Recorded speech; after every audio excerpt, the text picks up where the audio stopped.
Shalom, selamat pagi. Sate pagi hari ini bertemakan hidup seperti remora. Adapun firman Tuhan terambil dari Kolose pasal 2 ayat 6 sampai 7. Kamu telah menerima Kristus Yesus Tuhan kita. Karena itu, hendaklah hidupmu tetap di dalam Dia. Hendaklah kamu berakar di dalam Dia dan dibangun di atas Dia. Hendaklah kamu bertambah teguh dalam iman yang telah diajarkan kepadamu, dan hendaklah hatimu melimpah dengan syukur. Remora adalah seekor ikan yang senang menempelkan dirinya pada perut ikan yang berukuran jauh lebih besar darinya. Ikan ini memiliki semacam alat penghisap dan perekat yang memungkinkannya untuk melakukan hal tersebut. Biasanya remora suka menempel pada ikan hiu, ikan pari, ikan marlin, penyu, maupun paus. Tujuan dari remora menempelkan tubuhnya adalah untuk memakan kotoran, bakteri, atau makhluk hidup lainnya yang menjadi parasit di tubuh ikan-ikan besar itu. Namun, remora sama sekali tidak berbahaya. Tindakan remora menempelkan tubuhnya ini dapat disebut sebagai simbiosis mutualisme.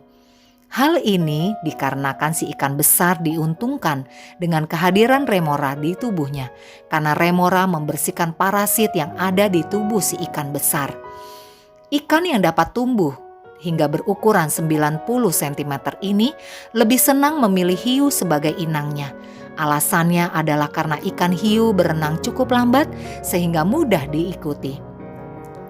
Hiu juga ditakuti oleh ikan lain, sehingga keamanan hidup si remora sangat terjamin. Selain itu, cara hiu memakan mangsanya dengan mencabik-cabik membuat banyak serpihan makanan yang dapat segera ikut dimakan oleh remora.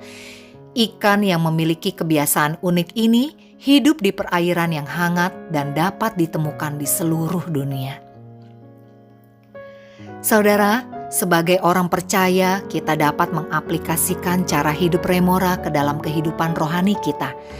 Coba kita umpamakan ikan remora sebagai diri kita sendiri, sedangkan ikan hiu yang menjadi inang si remora adalah Tuhan. Hidup kita akan aman dari serangan si jahat ketika kita selalu berjalan bersama-sama Tuhan.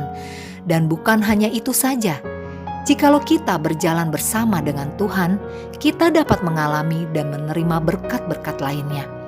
Sama seperti remora mendapatkan makanan jasmani dari tubuh hiu yang diikutinya, demikian juga kita akan mendapatkan makanan rohani ketika kita mengikut Tuhan.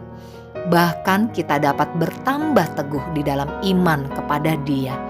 Dengan mengikut Tuhan, kita juga dapat belajar untuk senantiasa melakukan apa yang baik dan berkenan di matanya.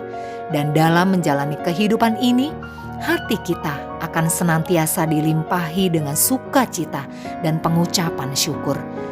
Tetapi ketika kita menjauhi Tuhan, iblis yang jahat sudah siap untuk menerkam kita dan merusak kehidupan kita. Bagaikan remora yang menjauh dari tubuh inangnya, pasti akan diserang oleh ikan buas yang berukuran lebih besar. Dalam kitab Kolose, Paulus menasehati supaya sebagai orang percaya, kita tetap hidup di dalam Yesus. Ini menunjukkan hubungan yang jauh lebih dalam lagi. Bahkan Yesus diibaratkan seperti tanah dan kita sebuah benih, sehingga selayaknya lah kita berakar di dalam Dia dan dibangun di atas Dia. Ketika kita berpisah darinya, kita akan kehilangan sukacita dan damai sejahtera, karena hanya dekat Yesus saja ada ketenangan di dalam kehidupan ini. Karena itu, jadilah seperti remora. Jangan pernah berhenti mengikut Yesus. Amin. Mari kita berdoa. Bapa Sorgawi, aku tidak mau pergi menjauh darimu dan meninggalkan Engkau. Aku berdoa agar hidupku selalu dekat padamu. Di dalam nama Tuhan Yesus, aku memohon. Amin.